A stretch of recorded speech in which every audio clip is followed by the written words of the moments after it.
Al igual que nosotros, ustedes también deben haber oído que algo está pasando en Venezuela estos días. Y como siempre sucede en estos casos, nos inundan las informaciones de medios privados con sus propios intereses. Ha comenzado el mismo refrán de siempre, con conceptos hechos para darnos miedo y no para informarnos. Surgen enseguida las grandes palabras: represión, dictadura, censura. Pero como ya estamos acostumbrados a leer los intereses de la oligarquía, de los banqueros y muchas veces del imperio norteamericano detrás de estas noticias, vamos a tratar de tener una lectura más profunda y entender lo que realmente está pasando en Venezuela. Es muy importante tener una mirada geopolítica. Lo primero que tenemos que saber es que Venezuela tiene las más grandes reservas de petróleo conocidas en el mundo. Pero entenderemos mucho mejor lo que está pasando en Venezuela si damos una mirada a su vecino del norte, a los Estados Unidos. La sociedad estadounidense es una de las sociedades más consumidoras de los derivados de petróleo en el mundo. Primero que nada, en lo referente a la gasolina. Los Estados Unidos tienen la más alta tasa de carros por habitante en el planeta. Y obviamente hay otros derivados, como los plásticos, la ropa, los cosméticos. Para sostener esta sociedad dependiente del petróleo, Estados Unidos tiene que importar 60 de cada 100 barriles que consume. Tratemos de tener una mirada un poco más amplia. ¿De dónde viene el petróleo que se consume en Estados Unidos? Y en este sentido, el Medio Oriente es una zona clave. Estados Unidos importa una parte importante de su petróleo de Arabia Saudita, Qatar y los Emiratos Árabes Unidos. Y con estos aliados se han lanzado en una estrategia para tener una hegemonía política de la zona. Es así que son estos intereses energéticos, tanto en gas como en petróleo, que están detrás de la guerra de Irak, de la violencia actual en Siria, de la ocupación en Palestina y de la intervención en Libia. Ahora bien, una vez que hemos visto todo esto, un simple cálculo nos permitirá ver por qué Venezuela es tan importante para los Estados Unidos. El petróleo que viene del Medio Oriente pasa por el estrecho de Hormuz y sigue su camino por el sur de África hasta llegar a Texas. Este viaje dura entre 40 y 45 días. En cambio, el petróleo que viene de Venezuela solo tarda 4 a 5 días en llegar a Estados Unidos.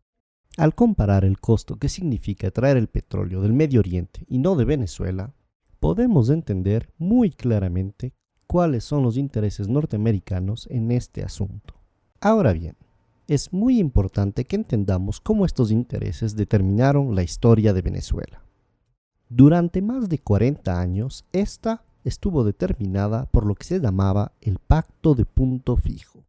Este fue un pacto político entre la Acción Democrática y el COPEI, el Comité de Organización Política Electoral Independiente. A través de este pacto concordaron un programa político común. Lo único que cambiaba es que iban alternándose el uno y el otro según las elecciones. Estos dos partidos de derecha secuestraron totalmente la democracia venezolana por más de 40 años, defendiendo únicamente los intereses de la oligarquía y dejando al pueblo venezolano sin ninguna representación. Eso sí, lo que se garantizó durante esos 40 años fue un petróleo a buen precio para los Estados Unidos. Esto causó mucho malestar en el pueblo, que comenzó a manifestarse cada vez más fuerte. En febrero y marzo de 1989, estas manifestaciones llegaron a su auge hasta lo que se llamó el Caracazo. Este hito tristemente histórico para Venezuela significó la orden del gobierno venezolano para disparar sobre los manifestantes. Murieron más de 3.000 personas en una semana. Entre los mandos militares que se negaron a disparar sobre los manifestantes durante el Caracazo, se encontraba uno muy particular: el comandante Hugo Chávez Frías. Luego de haber tratado de derrocar a este régimen asesino de la oligarquía a través de una rebelión militar que no funcionó, el comandante Chávez se presentó a las elecciones y fue así que fue electo en 1998 presidente de la República de Venezuela. El gobierno del comandante Chávez significó un cambio histórico para los venezolanos y venezolanas. Primero que nada, por el enorme reforzamiento de la democracia en el país. Se comenzó refundando de forma democrática todas las instituciones del Estado a través de una asamblea constituyente. En los 15 años que lleva la Revolución Bolivariana, se han dado la cifra increíble de 19 elecciones, de las cuales 18 han sido ganadas por el proceso revolucionario. Este proceso de democracia representativa permanente ha sido además complementado por un fortalecimiento de la democracia participativa en Venezuela. Los avances fruto de las políticas sociales han sido igualmente muy importantes.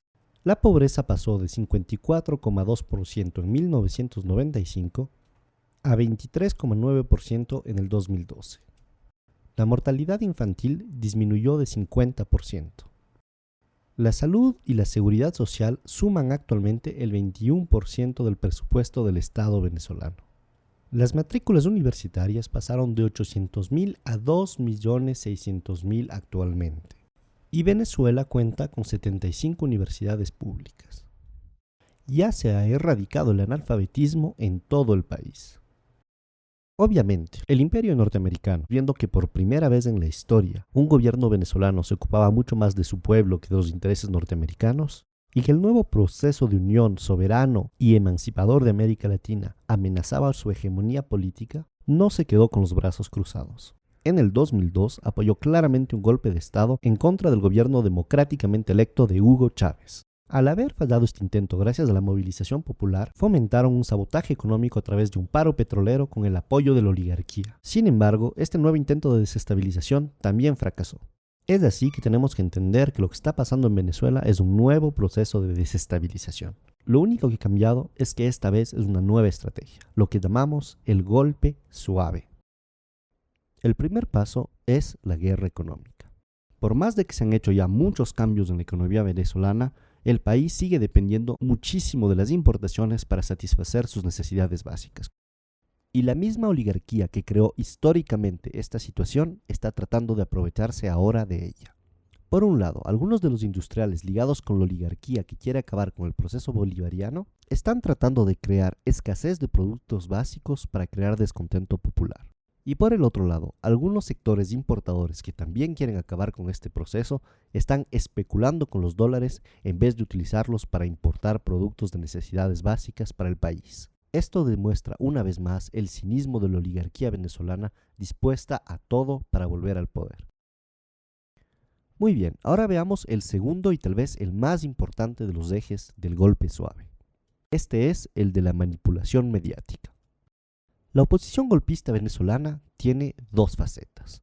Una que se muestra pacífica y la otra que es claramente violenta. Y ciertos medios de comunicación, tanto en Venezuela como en el exterior, se han convertido en el eje central de esta estrategia de golpe suave al manipular de forma totalmente vergonzosa los hechos que están sucediendo en Venezuela. Ellos quieren hacer creer al mundo entero que el gobierno venezolano está reprimiendo duramente simples manifestantes pacíficos. Pero este guión ya lo conocemos y no caeremos tan fácilmente en esa trampa. Si miramos un poco la historia de estos últimos años en América Latina, nos damos cuenta que Estados Unidos y las oligarquías no se han quedado de brazos cruzados frente a los movimientos progresistas. Primero estuvo el fallido intento de golpe de Estado en Venezuela en el 2002. Desafortunadamente, en el 2010 el golpe de Estado en Honduras sí funcionó. Después le tocó el turno al Ecuador, donde por suerte el intento de golpe de Estado del 2010 fracasó. Pero esto no se acabó ahí. El gobierno paraguayo de Lugo no tuvo tanta suerte y en el 2012 fue derrocado por un golpe de Estado parlamentario. Finalmente, en el 2012 y recientemente en el 2014 también se han denunciado intentos de golpe de Estado en Bolivia. Esta vez en Venezuela la historia está tratando de repetirse, pero no dejaremos que esto suceda. Los pueblos latinoamericanos hemos aprendido mucho de nuestro pasado, y esta vez no dejaremos que ni el imperio norteamericano ni las oligarquías nacionales logren arrebatarnos el proceso de cambio en el que nos encontramos. Fuerza, compañeros venezolanos, no dejaremos que este golpe suave se realice.